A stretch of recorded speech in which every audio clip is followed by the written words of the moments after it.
ఈ విధంగా మనము షర్ట్ కాలర్ ప్యాటర్న్ని గీసుకున్న తర్వాత మనం ఆ లైనింగ్ వెంబడి ఈ విధంగా బ్యాండ్ కటింగ్ చేస్తున్నాను చూడండి. మనం ఫస్ట్ లైనింగ్ తీసుకున్నాం కదా, ఆ లైనింగ్ వెంబడే ఇలా కట్ చేసుకుంటూ వెళ్ళాలి. ఇక్కడ వచ్చేసి ఎడ్జ్ దగ్గర ఈ విధంగా కట్ చేసుకోవాలి. నేనైతే 4 మూలలు కట్ చేస్తానండి.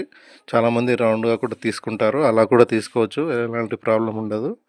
ఈ విధంగా మనము ప్యాటర్న్ గీసుకున్నాం కదండి, ఆ లైనింగ్ వెంబడి ఇలా కట్ చేసుకుంటూ వెళ్ళాలి. ఎలాంటి క్రాసింగ్స్ లేకుండా నీట్గా స్ట్రైట్గా ఈ విధంగా కట్ చేసుకోవాలి. Hi hello friends, welcome back my channel. ఈ వీడియోలో నేను షర్ట్ ప్యాటర్న్ యూజ్ చేసుకొని కాలర్ కటింగ్ ఏ విధంగా చేయాలో చూపిస్తాను చూడండి. ఈ షర్ట్ కాలర్ వచ్చేసి 15 ఇంచులు. అయితే ఈ కాలర్ యూజ్ చేసుకోవడానికి నేను క్యాన్వాస్ని యూజ్ చేసుకొని ఎలా కట్ చేస్తానో చూపిస్తాను. ఇక్కడ గుర్తుపెట్టుకున్నాను కదా, 15 ఇంచులు అంటే 7.5 పెట్టేశాను. పెట్టిన తర్వాత ప్యాటర్న్ ఉంటుంది కదండి, మనం షర్ట్ కాలర్కి యూజ్ చేసుకునే ప్యాటర్న్ ఫస్టే కటింగ్ చేసి పెట్టుకుని ఉంటాం కదా, ఆ ప్యాటర్న్ని ఈ విధంగా పెట్టుకోవాలి. ఇలా పెట్టుకున్న తర్వాత ఇక్కడ మనము 7.5 గుర్తుపెట్టుకున్నాం కదండి, అక్కడ వరకు ఎడ్జ్ పెట్టేసుకోవాలి. ఈ విధంగా వీడియోలో చూపించినట్టు ఇలా పెట్టేసుకున్న తర్వాత ఇక్కడ బ్యాక్ సైడ్లో ఉంది కదండి, ఎంత ఎక్కువగా ఉందో సేమ్ అదే విధంగా పైన కింద ఈక్వల్గా ఉండాలి. అలా అయితేనే స్ట్రైట్గా వచ్చేస్తుందండి కాలరు, లేదంటే క్రాసింగ్ అయిపోతుంది. ఈ విధంగా పెట్టుకొని 4 వైపులా మనము పెన్తోని మార్కింగ్ చేసుకోవాలి. ఇలా మార్కింగ్ చేస్తున్నాను చూడండి. ఈ విధంగా మార్కింగ్ లైన్ ఇచ్చేసుకోవాలి. ఈ విధంగా ఇస్తున్నాను చూడండి. 4 వైపులా ఈ విధంగా ఇలా ఇచ్చేస్తున్నాను. ఈ విధంగా ఇచ్చిన తర్వాత మనం బ్యాండ్ని కూడా ఇదే విధంగా పెట్టేసుకోవాలి. అయితే దీనికి నేను షర్టు క్యాన్వాస్ వచ్చేసి 4.5 తీసుకున్నాను వెడల్పు. ఇప్పుడు చూడండి, నేను ఇప్పుడు తీసుకున్న కాలర్ కంటే 1 ఇంచ్ ఎక్కువగా తీసుకున్నాను చూడండి. బ్యాండ్ వచ్చేసి ఇక్కడ 1 ఇంచ్ ఎక్కువగా తీసుకోవాలి. ఈ విధంగా పెట్టేసుకొని దీన్ని కూడా మనం షర్ట్ కాలర్కి ఏ విధంగా పెట్టేసినామో అదే విధంగా పెట్టేసుకుంటూ లైనింగ్ ఇచ్చేస్తున్నాను చూడండి, సేమ్ యాజ్ ఇట్ ఈస్గా. ఈ విధంగా దీన్ని కూడా అన్ని వైపులా ఈ విధంగా మనము లైనింగ్ ఇచ్చేసుకోవాలి. లైనింగ్ ఇచ్చేసుకున్న తర్వాత మనం కటింగ్ ఏ విధంగా చేయాలో చూపిస్తాను. మీకు మొత్తం క్లియర్ అయిన తర్వాత కూడా చూపిస్తాను చూడండి, ఇలా తీసుకున్నానని చెప్పేసి. అయితే ఇది వచ్చేసి 15 ఇంచుల కాలరు చూడండి. ఈ విధంగా మనము తీసుకున్నామండి, ప్యాటర్న్ యూజ్ చేసుకొని లైనింగ్ ఇచ్చేసాము. లైనింగ్ ఇచ్చేసిన తర్వాత ఇప్పుడు మనం కటింగ్ స్టార్ట్ చేస్తాను. ఇప్పుడు వచ్చేసి మనం ఫస్ట్ బ్యాండ్ని కట్ చేస్తున్నాం చూడండి. బ్యాండ్ని ఈ విధంగా లైన్ వెంబడి అలాగే కట్ చేసుకుంటూ వెళ్ళాలి స్ట్రైట్గా, వీడియోలో చూపించినట్టు ఈ విధంగా స్ట్రైట్గా కటింగ్ చేసుకోవాలి. ఇక్కడ వచ్చేసి మనం 4 మూలలు లైనింగ్ ఇచ్చేసినాం కాబట్టి అదే విధంగా కట్ చేస్తున్నాను. అయితే 2 విధాలుగా కూడా చేసుకోవచ్చు. ఇది వచ్చేసి రౌండ్ షేప్లో తీసుకోవచ్చు, 4 మూలలుగా కూడా తీసుకోవచ్చు. నేనైతే ఈ విధంగానే తీసుకుంటాను. ఇలా స్ట్రైట్గా నీట్గా ఈ విధంగా స్ట్రైట్గా కట్ చేసుకోవాలి. ఇక్కడ కచ్చక పెట్టుకుంటున్నాను చూడండి, ఇలా చూడండి ఈ విధంగా వచ్చింది. ఇప్పుడు వచ్చేసి మనం కాలర్ ప్యాటర్న్ని ఏ విధంగా కట్ చేస్తామో చూపిస్తాను. మనం లైనింగ్ తీసుకున్న వెంబడి ఆ లైనింగ్ వెంబడి ఈ విధంగా కట్ చేసుకుంటూ వెళ్ళాలి. సేమ్ యాజ్ ఇట్ ఈస్గా ఎలా లైనింగ్ తీసుకున్నామో అదే విధంగా ఇలా కట్ చేసుకోవాలండి. అన్ని సైడ్లు ఇదే విధంగా కట్ చేసుకోవాలి. కాకపోతే ఇక్కడ కొంచెం నేను షార్ప్ చేశాను చూడండి, ఎడ్జెస్ దగ్గర ప్యాటర్న్ కటింగ్ కంటే కొంచెం ఎక్కువగా తీసుకున్నాను, ఎందుకంటే నాకు కొంచెం తక్కువగా అనిపించింది కాబట్టి ఈ విధంగా తీసుకున్నాను. సేమ్ యాజ్ ఇట్ ఈస్గా మిగతాది మొత్తం యాజ్ ఇట్ ఈస్గా ఇదే విధంగా కట్ చేస్తాను చూడండి. ఈ విధంగా ఇక్కడ కూడా కచ్చక పెట్టుకుంటున్నాను చూడండి. ఇప్పుడు మనము విప్పదీస్తున్నాను చూడండి కాలర్ని. అయితే దీనికి పిన్స్ యూజ్ చేయొచ్చండి, నాతో పిన్స్ అవైలబుల్గా లేకుండే కాబట్టి మనము కుట్టు వేసుకున్నాము బక్రం పైన. ఈ విధంగా స్టిచ్చింగ్ వేసుకొని మనం కట్ చేసాము. ఇప్పుడు ఆ స్టిచ్చింగ్ని విప్పదీస్తున్నాను చూడండి. ఈ విధంగా పెద్ద కుట్టు వేసుకుంటాం కాబట్టి తొందరగానే వచ్చేస్తుంది. ఇలా ఏమైనా పోగులు ఉంటే అవన్నీ తీసేసుకోవాలి. తీసేసుకున్న తర్వాత మనం ఇప్పుడు ఎలా అటాచ్ చేయాలో కూడా చూపిస్తాను చూడండి. మనం ప్రెస్సింగ్ ఏ విధంగా చేసుకోవాలి కాలర్ అని చెప్పేసి చాలామందికి తెలిసి ఉండొచ్చు అండి, తెలియని వాళ్ళ కోసం ఈ వీడియో చేస్తున్నాను. ఈ విధంగా చూసుకోవాలి కటింగ్ పూర్తయిన తర్వాత. ఈ విధంగా చూసుకున్న తర్వాత మనము బోన్స్ కూడా కటింగ్ చేసుకోవాలి. బోన్స్ అంటే మనం ఎడ్జెస్కి పెట్టుకుంటాం కదా కాలరు షార్ప్గా ఉండటానికి. ఇప్పుడు బోన్స్ కూడా కటింగ్ చేస్తున్నాను. ఈ విధంగా ఏదో ఒక షేప్లో కటింగ్ చేసుకోవచ్చు. నేనైతే ఈ విధంగానే కట్ చేసుకుంటాను. అయితే చాలామంది రెడీమేడ్ షర్ట్స్కి అయితే కాలర్కి బోన్స్ ఏవి యూజ్ చేస్తారంటే ప్లాస్టిక్ ఉంటాయి కదండి, అవి యూజ్ చేస్తారు.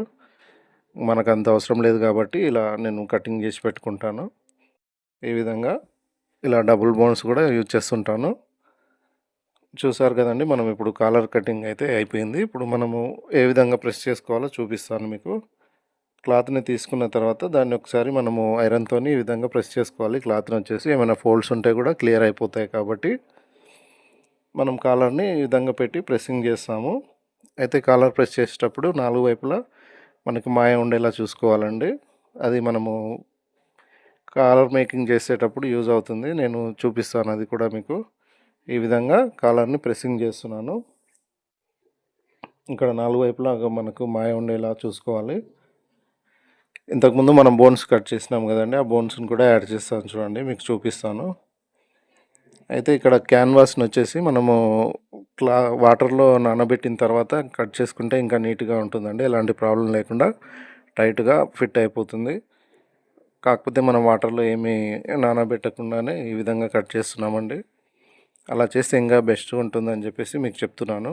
వాటర్లో నానబెట్టిన తర్వాత ఆరిన తర్వాత మనము దాన్ని యూజ్ చేసుకుంటే ఇంకా బాగుంటుంది, ఎలాంటి ప్రాబ్లం లేకుండా. చూడండి, ఈ విధంగా ఇలా ఒక్కొక్కసారి మనము ప్రెస్సింగ్ చేస్తూ ఉంటే కాలరు మొత్తం గుంజుకుపోయినట్టు అవుతుంది. అలా కాకుండా ఉండాలంటే వాటర్లో మనం ఫస్ట్ వేసుకున్నట్లయితే ఇలాంటి ప్రాబ్లమ్స్ ఏమి ఉండవు. ఇప్పుడు నేను బోన్స్ని యాడ్ చేస్తున్నాను చూడండి, ఎడ్జెస్ దగ్గర. ఈ విధంగా ఇలా యాడ్ చేసుకోవాలి. ఇలా యాడ్ చేసుకోవడం వల్ల యూజ్ ఏంటంటే మనకి కాలరు ఎడ్జెస్ అనేటివి షార్ప్గా ఉంటాయండి. దానికోసం అని చెప్పేసి బోన్స్ యూజ్ చేస్తుంటాము. ఈ విధంగా మనం కాలర్ని ప్రెస్ చేసాము. మీకు చూపిస్తాను చూడండి, కంప్లీట్ అయిపోయిన తర్వాత కూడా ఇలా మనం కాలర్ని అయితే ప్రెస్సింగ్ చేసేసుకున్నాము. చూడండి, ఈ విధంగా వచ్చింది. ఇప్పుడు నెక్స్ట్ వచ్చేసి మనం బ్యాండ్ని ఏ విధంగా ప్రెస్ చేసుకోవాలో కూడా చూపిస్తాను. కాలర్ నెక్ బ్యాండ్ అంటారు కదా, దాన్ని కూడా మనము ప్రెస్సింగ్ చేసుకొని చూపిస్తాను చూడండి మీకు. ఈ విధంగా ఇలా ప్రెస్సింగ్ చేసుకోవాలి. ఇంకేమైనా కొంచెం స్టిఫ్గా మనకి ప్రెస్సింగ్ కాకుంటే కూడా ఒక 2-3 సార్లు మనము ఉల్టా సైడ్లో కూడా మనం ప్రెస్సింగ్ చేసుకోవచ్చు. ఒక్కొక్కసారి ఊడిపోయే ప్రమాదం కూడా ఉంటుంది కాబట్టి ఒకేసారి మనము చాలా గట్టిగా ప్రెస్సింగ్ చేసుకోవాలి. అలా చేసుకుంటే మనం స్టిచ్చింగ్ చేసేటప్పుడు కూడా ఊడిపోకుండా అలాగే స్టిఫ్గా ఉంటుంది.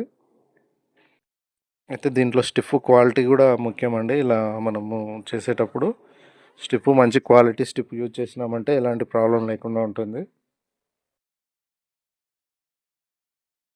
ఈ విధంగా ఇప్పుడు బ్యాండ్ని కూడా మనం ప్రెస్సింగ్ చేస్తున్నాం చూడండి, సేమ్ యాజ్ ఇట్ ఈస్గా దీనికి బ్యాండ్కి కూడా నెక్ బ్యాండ్కి కూడా మనము 4 వైపులా మాయ ఉండేటట్టు చూసుకుంటున్నాను.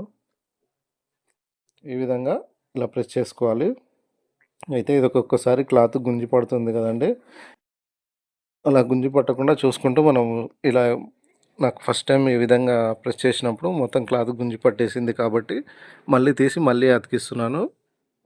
మీరు కూడా ఈ విధంగా ప్రాబ్లం ఫేస్ చేసినట్టయితే ఈ విధంగా మళ్ళీ ఒకసారి దాన్ని తీసేసి మళ్ళీ ప్రెస్ చేసుకోవాలి. ఈ విధంగా అప్పుడు నీట్గా వస్తుంది.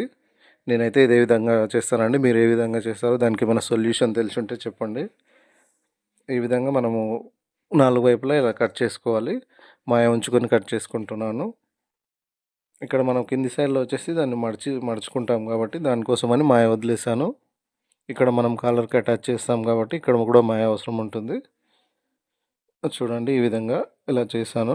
ఇప్పుడు మనం బ్యాక్ సైడ్ నుంచి కూడా ఒకసారి ప్రెస్సింగ్ చేస్తున్నాను చూడండి. ఈ విధంగా ప్రెస్ చేసుకున్న తర్వాత మనము కింది సైడ్లో మనము మడిచేసుకోవాలండి. మాయ ఎక్స్ట్రా ఏమైనా ఉంటే దాన్ని మడిచేసుకోవాలి, ఖచ్చితంగా మడిచేసుకోవాలి. చూడండి, ఈ విధంగా వచ్చింది మనకు మాయ వచ్చేసి, మన బ్యాండ్ వచ్చేసి. ఇప్పుడు మన కింది సైడ్లో మనము టోటల్గా మడిచేస్తున్నాం చూడండి. ఇంతటితో ఈ వీడియో కంప్లీట్ అయింది. Thanks for watching my channel. ఇంతవరకు నా వీడియో చూసినందుకు అందరికీ ధన్యవాదాలు. Thank you so much.